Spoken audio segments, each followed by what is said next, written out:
إن الحمد لله نحمده ونستعينه ونستغفره ونتوب إليه ونعوذ بالله من شرور أنفسنا ومن سيئات أعمالنا من يهده الله فلا مضل له ومن يضلل فلا هادي له وأشهد أن لا إله إلا الله وحده لا شريك له وأشهد أن محمدا عبده ورسوله صلى الله عليه وسلم. All praise are for Allah. We praise Him, we thank Him, we ask Him for His help, and we ask Him for His forgiveness. We seek refuge with Allah Ta'ala from the evil of ourselves and the evil of our actions. Whoever is guided by Allah, then no one can misguide them, and whoever is misguided, then no one can guide them except for Allah Ta'ala. I bear witness that there is no God worthy of worship except Allah. And I bear witness that Muhammad sallallahu alayhi wa sallam is his final messenger. Amma ba'd. First of all, Assalamu Alaikum wa rahmatullahi wa barakatuh. Always a pleasure to see your beautiful faces, alhamdulillah. May Allah gather us in the next life just as He gathered us here, subhanallah, remembering Allah subhanahu wa ta'ala. So inshallah, bi'idhnillah, the topic that I chose to speak about today is about spreading the greeting of salam, and how, subhanAllah, by spreading the greeting of salam, this is what, really creates the love and the sisterhood between us. And you can see the difference between those who always give salam to each other. They can see the love that they have. It creates love in the hearts. And when people stop giving salam, subhanAllah, people become, hard-hearted to each other and not caring to each other. So this is, subhanAllah, from the blessings of salam. Inshallah, I'm going to talk about the virtues of salam today, and like the manners of the salam, like how we're supposed to go about it, and all of these things. Because subhanAllah, like if we're not re-emphasizing these manners of Islam, they're going to slowly get lost. As time goes by, we get more and more, molded with the society around us. And we start to lose the Islamic manners, which is a very dangerous thing. We need to always, remind ourselves what is Islamic manners, and to teach our children as well, so we don't lose these beautiful Islamic manners. Because losing Islamic manners, you're going to lose the bond of Islam, the sisterhood as well. It's going to go with it when you start to lose the greeting of salam. And it's important to talk about a topic like this because we tend to concentrate on topics that have to do with ourselves, like regarding improving our prayers, our fasting, things like this. But it's very important to realize Islam didn't just come as an individual, act of worship. It's also got to do with society as well. Islam is a whole system, and Islam is also about creating that Islamic society, that beautiful Islamic society, the caring and loving Islamic society. And so this we have to keep in mind. It's not just about improving yourself and making yourself better for the hereafter, but it's also about establishing the love and caring Islamic society that Allah subhanahu wa ta'ala wants from us. So let's begin by speaking about, first of all, what is the meaning of Assalamu Alaikum when you say it. Because sometimes we just say these words, but we never stop to think, what are we actually saying to people when we're saying this? So first of all, when we talk about the greeting of Islam, of Assalamu Alaikum, it's called Afsha Salam. Okay, so it's called broadcasting or spreading the salam. That's what it's called. And the word salam is from the root word salim, which means like greeting. It has the meaning of salam, of being a greeting. But what this greeting means is that basically you're making dua for the person, the one that you're saying Assalamu Alaikum to. You're making a dua for the person, for them to be protected and have safety from any danger or harm. So that's the first thing. And also, the word as-salam, it has different meanings. And from the names of Allah Ta'ala, from the beautiful names of Allah Ta'ala, is as-salam. So, Allah Ta'ala says in Surah Al-Hashr, Al-Malik Al-Quddus As-Salam. So Allah Ta'ala named Himself with this beautiful name of As-Salam. So when you're saying Assalamu Alaikum, you're also saying, may the blessing of his name descend upon you. May the blessing of his name descend upon you. His name, As-Salam, be upon you. And also, Allah Ta'ala has mentioned that the Jannah is called Darus Salam. So it's the home of As-Salam as well. So the place of peace. So this is the different meanings that As-Salam has come with. So that's what you're asking for your sisters. When you say As-Salam Alaikum, you're making a dua for them to have peace and safety and security. And like I said, and have the blessing of Allah subhanahu wa ta'ala's name As-Salam upon them as well.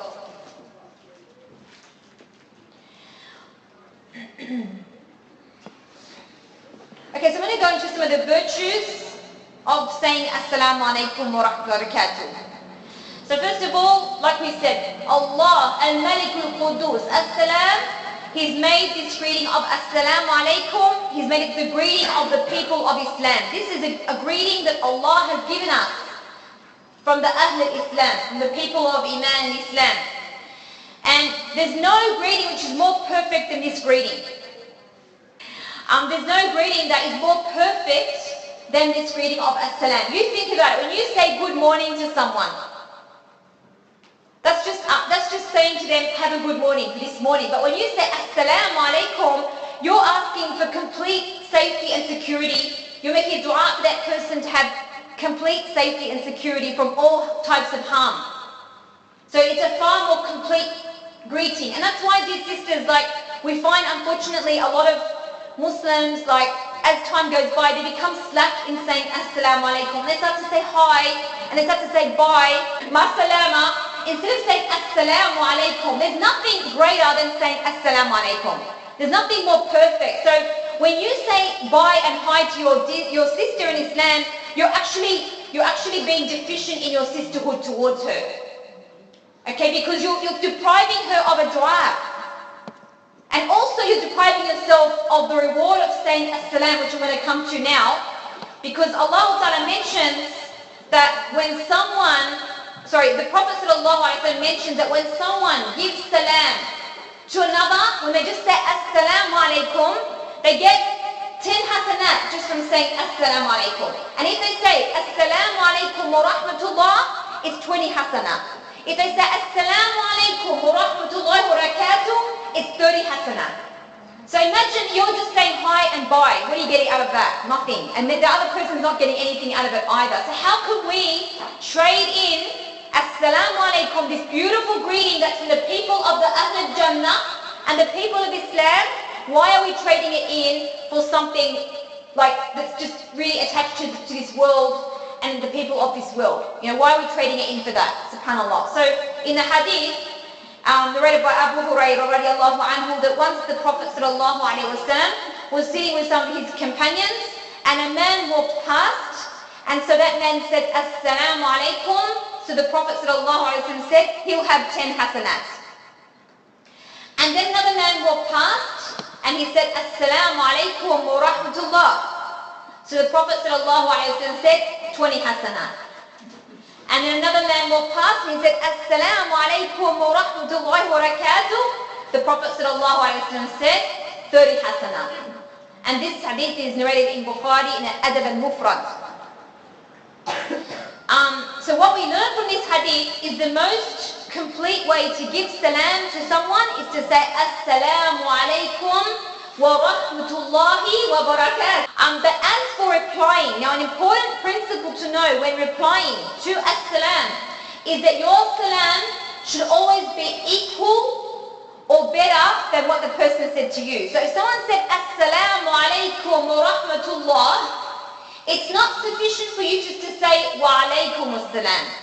You have to say either wa alaykum as-salam wa rahmatullah, or you say wa alaykum as-salam wa rahmatullahi wa barakatuh. Allah Ta'ala, He tells in Sunnah An-Nisa, وَإِذَا خُيِّيتُمْ بِتَحِيَّةٍ فَحَيُّوا بِأَحْسَنَ مِنْهَا أَوْ رُدُّوهَا إِنَّ اللَّهَ كَانَ عَلَى كُلِّ شَيْءٍ حَسِيبًا. So Allah Ta'ala tells us in Surah Nisa that when you are greeted with a greeting, then greet in return with what is better than that, or equally. And that verily Allah Ta'ala is the taker of it, that He calls to account of all things. So every little thing is called to account for. It's in His hisab. Subhanallah. Like Allah says, فَمَنْ يَعْمَلْ مِثْقَالَ ذَرَّةٍ خَيْرًا يَرَهُ وَمَنْ يَعْمَلْ مِثْقَالَ ذَرَّةٍ شَرًّا يَرَهُ. Whoever does even an atom's weight of good, they'll see it in Yawm al-Qiyamah, in their scales. And whoever does an atom's weight of evil will also see it in their scales. So don't underestimate, like subhanAllah, we're always complaining as mothers, we don't have enough time to do our ibadah. We feel frustrated, we want to do more, and subhanAllah, but our time is so limited. But we don't realize that we don't take advantage of these simple little things that we can implement by saying Assalamu Alaikum wa rahmatullahi wa barakatuh when we greet people, instead of just saying Assalamu Alaikum, or even just saying Assalamu Alaikum instead of hi and bye. Imagine how much reward we get every day if we just say Assalamu Alaikum to every Muslim we practically see. We'd get how many hasanat? If we go out to the school and we see 100 sisters coming out of the school, that's already 100 times 10. 1,000 hasanat in one day just from going to the school and saying Salam Alaikum to everyone you see. If I walk in here, it's even better for me. I say Assalamu Alaikum and I get how much hasanat from saying to all of you. We have to realize as well that, okay, so another point here to mention as well in relation to this ayah is that saying As-Salam is a sunnah. And it's a sunnah mustahabba, like it's a loved sunnah to precede the salam. And we'll come to talk about the virtue of that. But replying to the salam is a wajib. Replying to the salam is a wajib. It's an obligation. But let me just say here too, if you're giving salam to a group of people, as long as one of them replies with salam, then it's like that obligation is lifted from all of them. But if no one says salam, they'll all be sinful, if it's a group. But if it's one person you say Assalamu Alaikum to, then the person has to reply. If they don't reply, it's going to be a sin on them. Okay? So it's actually a wajib to reply. The Prophet ﷺ, he told us in the hadith in Bukhari and Muslim that the Muslim has 5 rights over his fellow Muslim. A Muslim has 5 rights over his fellow Muslim. The first one is that he should return his salam. The second is that he should visit him when he's sick.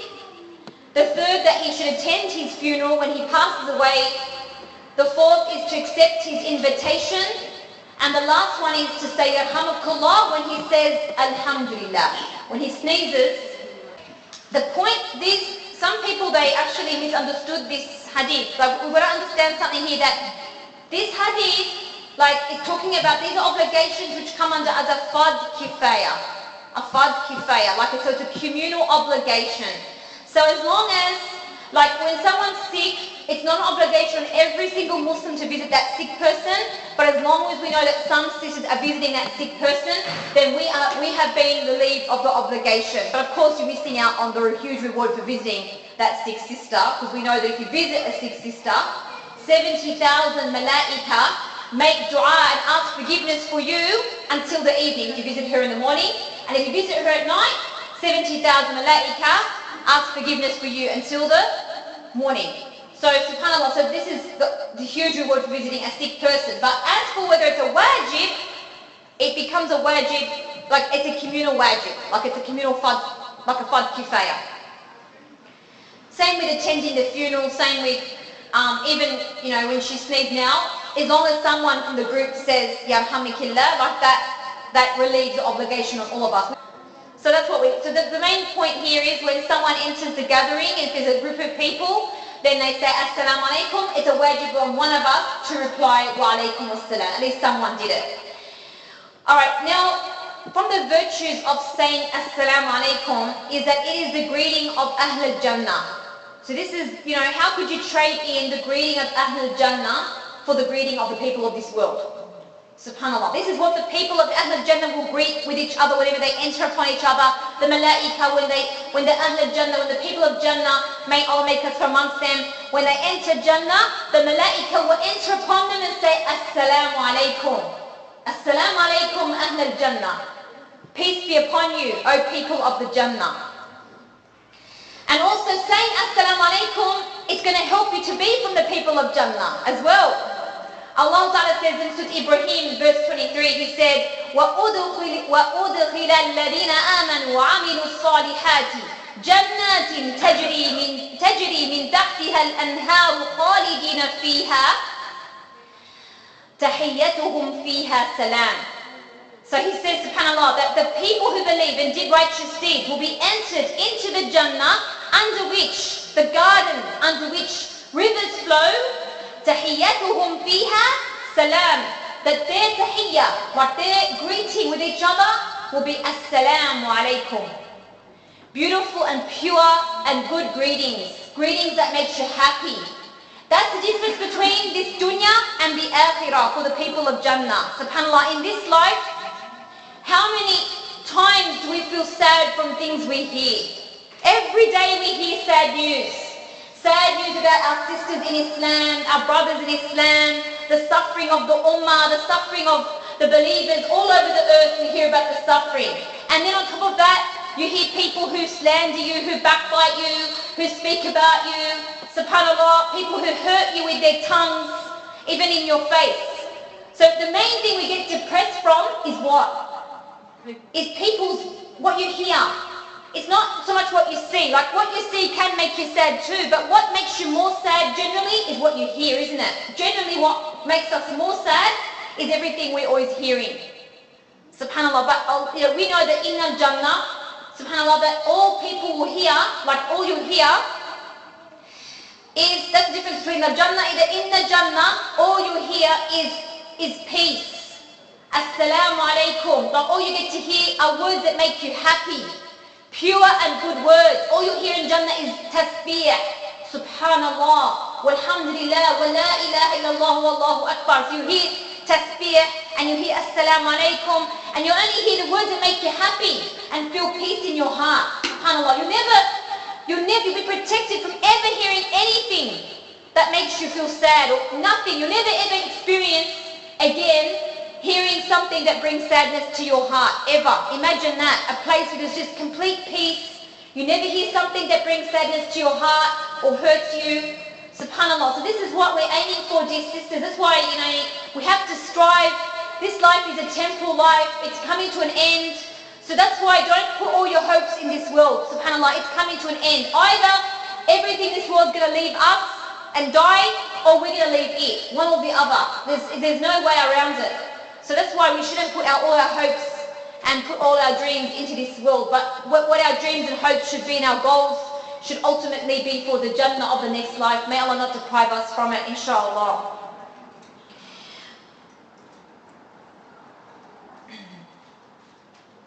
Okay, so the Messenger of Allah, sallallahu alayhi wa sallam, he told us that there's 4 things that if people do these 4 things, it will help them to enter Jannah. So this is how it's saying Assalamu Alaikum. By saying it will help you to enter Jannah. So look how simple Allah has made it for us to enter Jannah. Look how simple, subhanAllah. That is from how Allah is Al-Kareem. He is the most generous. He makes it so simple, but we're the one who makes everything difficult on ourselves. The Prophet sallallahu alayhi wa sallam, he said, Afshu salam. Spread the greetings of as-salam. Wa at'imu at-ta'am. And give food and feed. Feed the hungry and feed Muslims in general. Wasilul arham. And maintain the blood ties. Wasallu bil-layli wan-nas niyam. Pray at night when the people are sleeping. Tudkhil al-jannata bis-salam. You will enter the Jannah in security. You'll find it easy to enter Jannah if you just do these 4 things. You enter Jannah easily. So that's why we should try to implement these 4 things. SubhanAllah. It sounds easy, but how much do we implement it? SubhanAllah. Spreading the salam wherever we go, as much as we can. Smiling in our sisters' faces. Spreading the good wherever we go. And feeding. Inviting people to your house to feed them, or sending money overseas to feed the poor. All of that has got to do with feeding. Praying at night when people are sleeping, trying to pray at least 2 rakat of Qiyam al-Layl. Okay, trying to cling on to praying at night. And then keeping the blood ties, maintaining the blood ties. It's very difficult to do, subhanAllah. We have lots of problems with our relatives, but maintaining our blood ties. And then if you do all of that, inshallah, you'll enter the Jannah with easily, inshallah.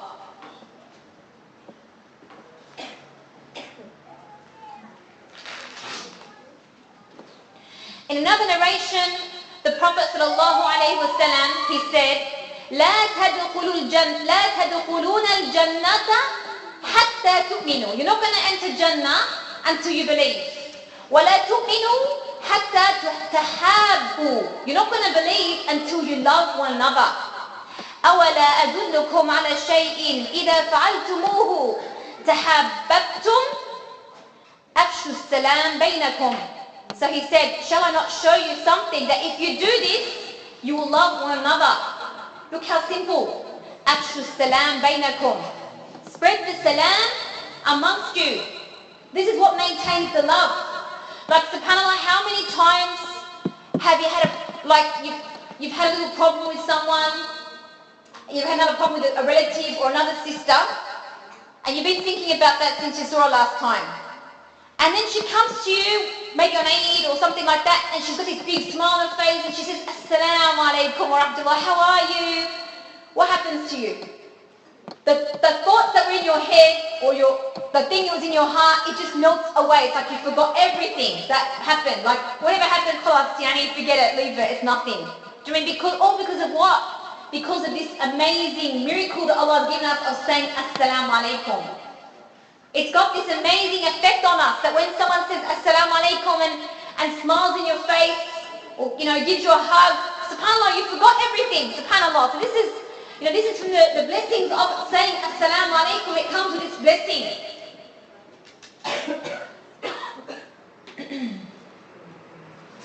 Okay, so that's the next point that I was going to come to, that saying Assalamu Alaikum is something that spreads the love and the mercy amongst the believers. It's something that spreads the love and mercy. And you know yourself, dear sisters, how many of you ever gone for Umrah or Hajj? Put your hand up if you've gone for Umrah, Hajj. Or any other country that they don't speak English. Let's say that. Has anyone ever gone to a country that don't speak English, or don't speak Arabic, they don't speak the language that you speak? Alright? So when you went to that country and you saw Muslims and you couldn't speak each other's language, isn't the most beautiful feeling when you can smile on their face and say Assalamu Alaikum? You can't say anything else, but you communicate and you're spreading that love to that sister, despite not being able to say one other word from her language. You say Assalamu Alaikum, she says Wa Alaikum Assalam wa Rahmatullah. And subhanAllah, you feel that love. She's from India, you're from Australia. You're from Australia, she's from Pakistan. Allah knows where she's from. But subhanAllah, you feel that love between you, that sisterhood. And that's subhanAllah, the Messenger of Allah was telling us that Ala adullukum, shouldn't I show you something that if you do it, tahabbabtum, like you love each other. He said, Afshu salam bainakum, spread the salam between you. So subhanAllah, when someone says Assalamu Alaikum to you, you feel they're humbling themselves to you as well. You feel they want the good for you, they care about you. Whereas, you know yourself, if someone just walks past you, they don't say Assalamu Alaikum to you, what? You think you're better than me? I'm not good enough to say Assalamu Alaikum to me? Or maybe you think she's upset with you. Do you mean it doesn't give you a good feeling when someone ignores you or just walks past you and doesn't say Assalamu Alaikum? And that's why even the Prophet ﷺ, he told us in fact that one of the signs of Yawm al-Qiyamah is that people will begin to only give salam to who they know. And that's one thing which we should keep in mind. Like, don't limit your salam to only those people that you know. Alright? Just because, I've seen her in the lesson, I'll say Assalamu Alaikum to her, but I haven't seen her before. Who's this new girl?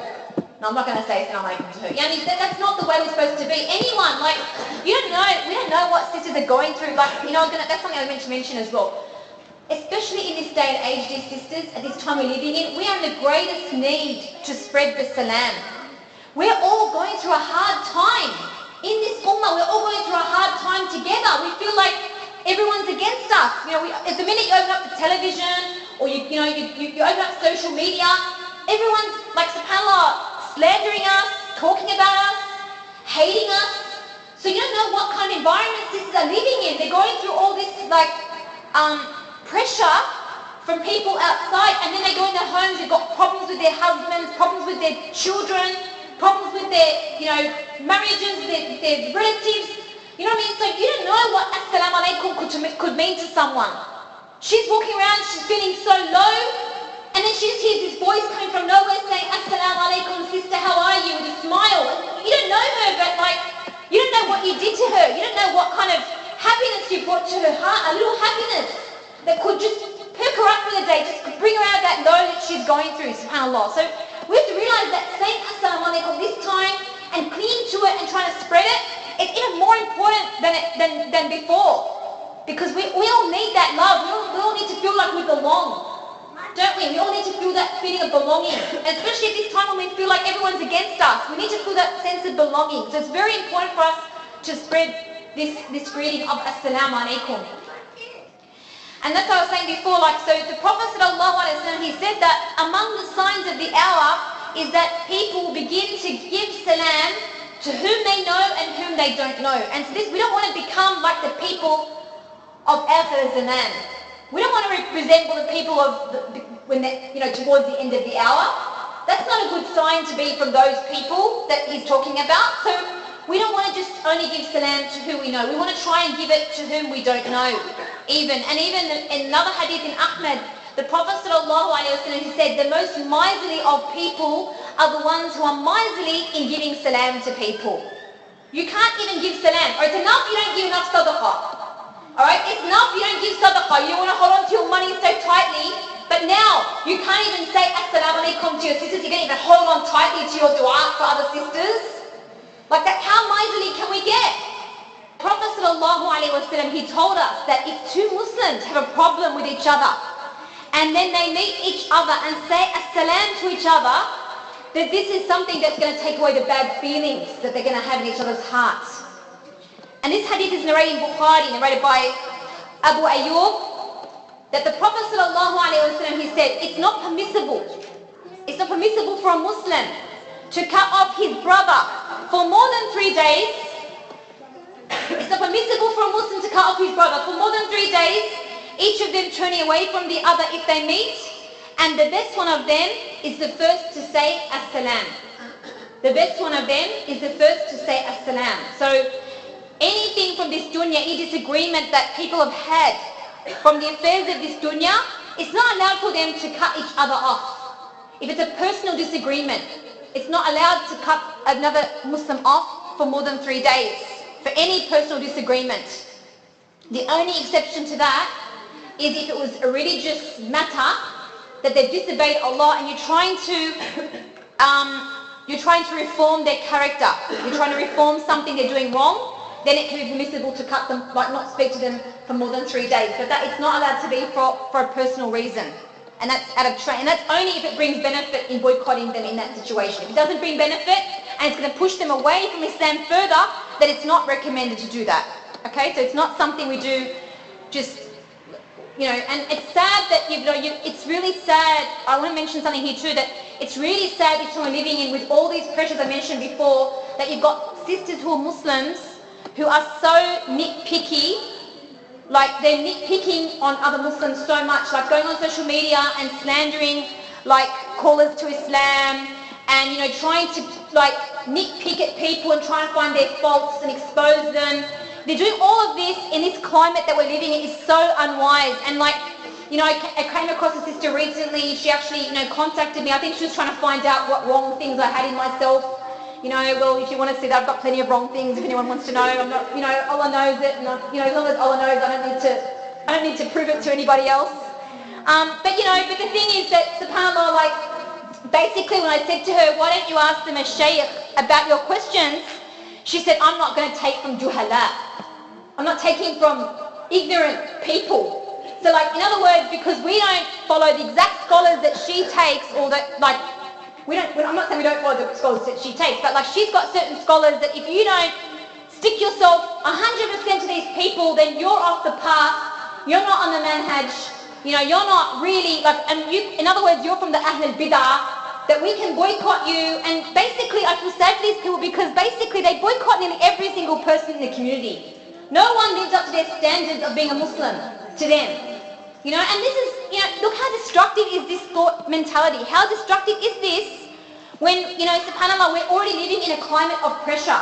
We're already living in a climate when we've got so much enmity from the disbelievers, and now you want to create even more enmity amongst the believers, and then you get what I feel sorry for the most are the new reverts. I feel sorry for the new reverts the most because they come in to Islam thinking it's going to be so beautiful, you know, spreading the salam, having love of sisterhood, and the next minute they hear is, this one's an innovator, this one's a hypocrite, this one's a kafir, you know, like, you know, a revert, you know, any of you who reverted, you know what a revert is like. A revert, sisters, is like a newborn baby. Literally, they're like a newborn baby. And just like the newborn baby looks at the world with beauty. Like your child, look at your children when you're growing up. They don't know about the horrible things in this world. So they say, oh, look at that beautiful sun, look at that beautiful tree. Look at that, you know, like everything's beautiful to them. They don't know anything called, you know, evil. They don't know anything called corrupt. You know, that's how their heart is, and that's how it is when you're a revert. When you're a revert, it's like, oh, I love Islam. And so you should love Islam. But, you know, I love the Muslims. I love everyone.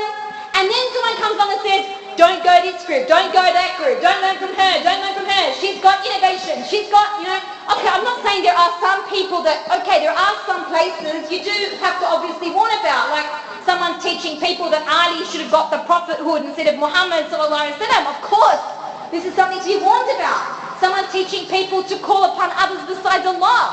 That's outright shirk. Warn about that. You know, someone's doing major innovations and calling to those major innovations. All right, fine, point out those major innovations, but don't make it that every single person, you know, have a list of people, which is nearly every single person in the community, is corrupt. It doesn't help anyone. It's just really helping the disbelievers. It's doing exactly what Allah told us not to do. He told us don't divide. He says, وَلَا تَنَازَعُوا فَتَفْشَلُوا. He says, if you divide, you will fail. You won't be strong. وَتَذْهَبُ رِيحُكُمْ. And your strength will go out of you. And that's exactly what is the problem with the Muslim Ummah. We're at a point in time we have to unite upon what we agree upon. We can't agree upon everything, but those of us who have the basic usul, the basic foundations, we have to unite with them to be strong. Otherwise, we're going to be taken one by one. Look at the wolf. When he wants to attack the flock, does he go for the group or does he go for the stray ones? He goes for the stray ones. So to be strong, we have to stick together. We can't be individuals, or the shaitan's going to pick us off one by one. The enemies of Islam are going to pick us off one by one. Subhanallah. So that's why we have to stick together to be strong. That's what Allah teaches us. And believe me, sisters, mark my words. How long have I been a Muslim? Alhamdulillah. How long have I been Muslim for now? Over 26 years practicing Islam. Let me tell you some advice from myself. Some sincere advice, and other sisters in the room who've been with me for this long as well. We will tell you that those sisters who had that mentality of picking at other sisters and looking down at everyone and, you know, finding fault with everyone and went off on their own, just go and have a look at where they are today. It's a sad story. I feel sad for these sisters. Some of them they're not even in Islam anymore. They're not even sisters. I can't even call her sister. These are sisters who wore full niqab. Full niqab. And they looked like they were the most strongest out of everybody, and they're looking down at everybody else. They're not even as strong as them. And where are they today? They're not even in Islam. This is not the right mentality to have. And if you go and study properly the whole religion, not just take parts of the religion, you'll see that Islam calls for unity. Islam calls for being together. Islam calls for the ukhuwat al-Islam, for the sisterhood of Islam. إِنَّمَا الْمُؤْمِنُونَ إِخْوَةٌ. The Muslims are brothers and sisters to each other. Once you start going down that path of being too picky on people and spreading hatred and spreading bad feelings and suspicions, that's going down the path of destruction for yourself and for the rest of the community as well. We don't need it. it doesn't bring any benefit to anyone. There are only specific times where we need to warn people, like I said, and it's not every single time. It's not about every single sister and every single brother in the community and every single sheikh. So when you get to that point, you know there's something wrong. Like when you go to their website and you see a list that goes on and on and on of every single person you should listen to, you know there's something not right with that website. The Messenger of Allah said, "Al-khayru fi ummati." You know, al-khayru fiyya wa fi ummati li yawm ad-din. Like the good will be in me and this ummah until Yawm al-Qiyamah. There's always going to be some people on the straight path. It's not to the point where there's no one on the straight path and it's not like that. You know, alhamdulillah, Allah protects. We have more hope in Allah that, you know, I'm not saying that you won't find mistakes. I'm not saying that some people don't have some mistakes. Who doesn't have mistakes? Everybody has mistakes. Even if you've got the correct aqidah, alright, you're still going to have other mistakes. Maybe your mistake is your bad akhlaq. You understand? So we've all got mistakes, but of course some mistakes are worse than others. Definitely mistakes in aqidah is something that is a big mistake, but you've got to understand there are some mistakes in aqidah which is bigger than others. Some mistakes in aqidah can be overlooked, where other things, they cannot be overlooked. Like someone who doesn't believe Quran is the word of Allah, or that it's the final revelation, that's something that cannot be overlooked. Or someone who doesn't believe that Muhammad is the final messenger, that's something that cannot be overlooked. Alright? Or someone who believes in praying to others besides Allah. These are mistakes in aqidah that can't be overlooked. But there's other types of mistakes that can be overlooked because, you know, like what I mean is I'm just like not saying you go learn from those people if they're teaching those mistakes. But I'm saying that as your sister in Islam, she's just a follower. Doesn't mean you go boycott her because she's gone to different mosques than you and she's got some slightly different teachings that don't go beyond the pale. You understand? So you've got to weigh up things. Yeah, but that's just some important matters we have to keep in mind. Also, there's another narration that says that the person who's closest to Allah is the one who precedes in Islam. Like, verily the closest people to Allah. Inna awla an-nasi billah man bada'ahum bis-salam. So like, if you have two people give salam, the one who precedes the salam first always, that person is closest to Allah. Because why? It shows that they're racing for the good deeds. They want to get the thawab. Because the one who precedes Islam, the one who precedes saying As-Salam Alaikum is better than, like they're better than the one who answered. You understand? Because they preceded. So they're actually better. And in fact, I'll tell you a story that, subhanAllah, Abdullah ibn Umar, it's narrating an authentic chain from Imam Malik, that he used to purposely go to the marketplace, not to trade goods. He used to go there just to be able to say As-Salam Alaikum to the Muslims, to spread the love, to spread the goodness, and to say As-Salam Alaikum and to get the reward from saying As-Salam Alaikum. This was, instead of going there to get benefit from the trading, he was going to get the benefit of us saying As-Salam Alaikum. That was his trade for the akhirah, subhanAllah. He went there to trade for the akhirah, not trade for the dunya, subhanAllah. Okay, and even there's another narration that relates to what I said before, that the Messenger of Allah, sallallahu alaihi wasallam, in the hadith in Bukhari and Muslim, narrated by Abdullah ibn al-As, he said, a man came to the Prophet sallallahu alaihi wasallam and he said, which Islam is best? Which Islam is best? He said, providing food for people and giving salam to who you know and who you don't know. This person is the top in Islam. They provide the food for the people and they give salam to who they know and who they don't know. See, it's simple principles that we need to live by.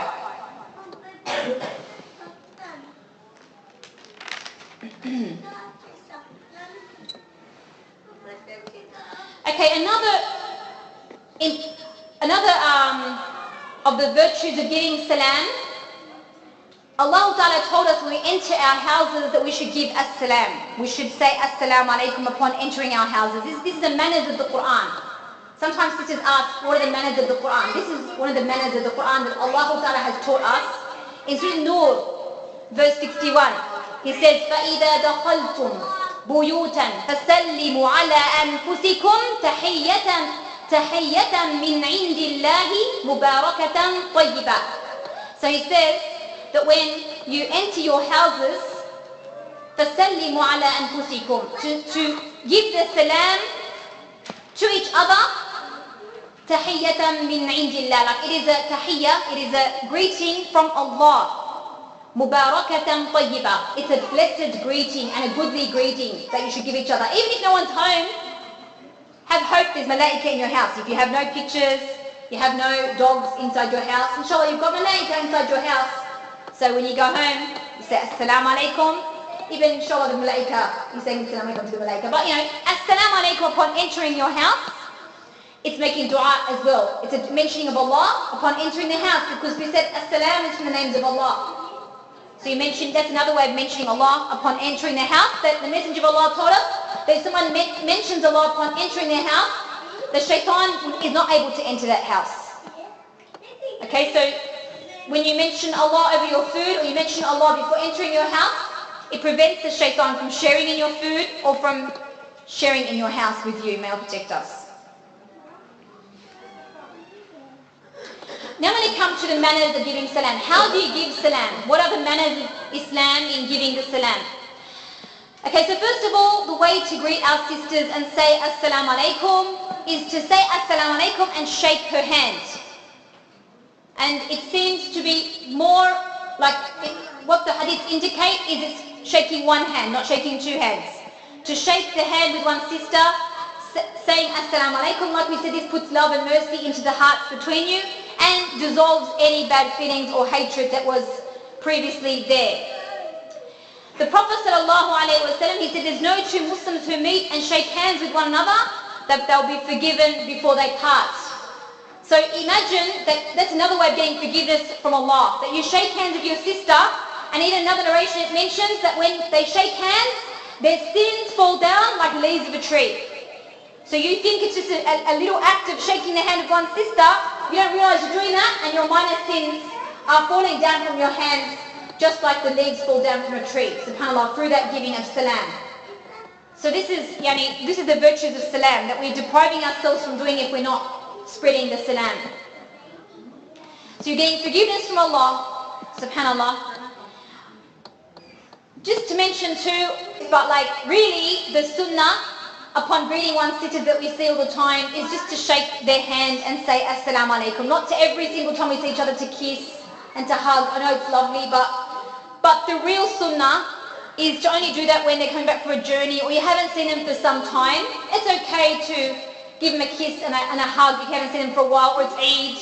But really the sunnah is not every single time we see our sister to give her a kiss and a hug. It's not actually from the sunnah. If we want to follow the sunnah properly, I know that that's a bit difficult to practice with some people. Like what I would do is the ones you know who are upon the sunnah, you shake their hand because they understand that that's the sunnah. But ones who you're not, like they're a bit cultural or they're not really close to you, you can't always just go like that. They get offended. So sometimes you just go along with the culture, not to. You also don't want to be repulsive. As a Muslim, you want like what Allah loves is the personality that brings people towards you, not pushes people away from you. Okay, the good akhlaq. The beautiful akhlaq that Allah wants us to have is the akhlaq that invites people towards you, not that you push people away from you. Alright, so this is something to keep in mind. We don't want to also repulse people away from ourselves. Okay, an important point, some important points in relation to salam. What are the manners of salam? These are missing manners that we need to teach our children, because they're going to be lost. These adab from Islam are going to be lost. One of them is that the Prophet ﷺ taught us that the younger Muslim says As-Salam Alaikum to the older Muslim. Like the older Muslim has more right that you greet them first, out of your respect. Even teachers should actually be greeted before the teacher greets you. That's actually the sunnah. Like anyone who is older or a teacher, these things we should greet them as our manners. Another thing is the one who is riding should greet the one who is walking. And the one who is walking gives salam to the one who's sitting. So if you're passing by a group of sisters, you're the one who should say As-Salam Alaikum. If you're standing, you give greeting to the one who is, the one who's by herself gives salam to the group. Alright? Now, even though we should teach our young to greet the elders, It's not the mentality we should have is if we're older to say, well, I'm older now, you should all say Salam Alaikum to me first. That's not the type of pride that the Prophet ﷺ taught us. In fact, you see the Messenger of Allah was most humble that wherever he would see the children, he would say Assalamu Alaikum to the children. He didn't used to ignore the children. If he saw a group of children, he'd say Assalamu Alaikum to them. And he didn't ignore them. That was from his beautiful akhlaq. So we shouldn't, that's fine. So we shouldn't, as we're getting older, like a lot of us, as we get older, we get a bit funny in our ways, but we shouldn't be sitting there waiting for our grandchildren their grandchildren don't greet me, like the youth don't greet me. No, you be the one to greet them. When you spread the love to the youth and to the children, they will love you and they'll want to come and say Assalamu Alaikum to you. Alright, so this is the way we should be thinking. I'll just mention a quick brief manners here too. Okay, that is a brother. Okay. 10 minutes inshallah, brother. I'll just mention one thing too, that the way we're supposed to greet with the salam as well is not to raise the voice very loudly that disturbs the sleeping person. The way that the Prophet ﷺ taught us to greet is if someone's sleeping, you don't say it in a way that disturbs a sleeping person. Okay, so it's not supposed to be a loud greeting, nor should it be so soft that the person doesn't hear you and they can't fulfill their wajib. You need to make it loud enough that the sister can at least hear it to be able to respond to you. The other manners that relates to this is also that when you're entering upon any place, the person entering should say the salam. Like whoever entered into the class, they say Assalamu Alaikum. Alright? Whoever enters into the gathering, they say Assalamu Alaikum. And generally, like we said before, if you greet people on the phone, the first words we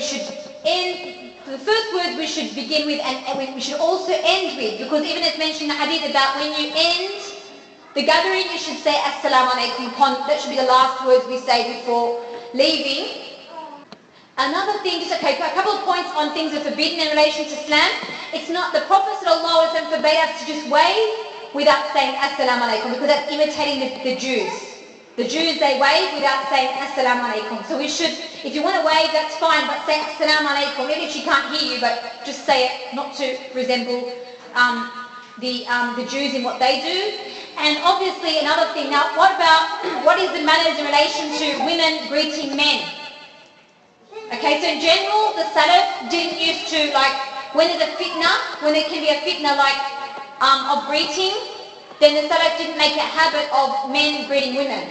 But for example, a man sees an elderly Muslim sister, he can say Assalamu Alaikum. A man sees a group of sisters, and there's no fitna, like if he's a sheikh or something like that, he walks past the group, he can say Assalamu Alaikum. And if he enters the car, for example, when he's taking his sisters, he can say Assalamu Alaikum. But you understand how it is, there's formality, but it's not like, he sees it, it's not like what we mentioned today about smiling and saying Assalamu Alaikum, but like we walk in, there's obviously, we have to abide by the Islamic codes and formalities in dealing with the opposite gender, because we have to ward off fitna. So if there's a fear of fitna, then it's not recommended to say Assalamu Alaikum, like to a man who's young, not married, and you're a beautiful woman and you're saying Assalamu Alaikum, that's opening up the door of fitna. Alright, so you've got to be wise and fear Allah in the way you deal with saying Assalamu Alaikum. Alright, so I'll leave it with that. So if anyone has any questions, inshallah, I'll answer any questions.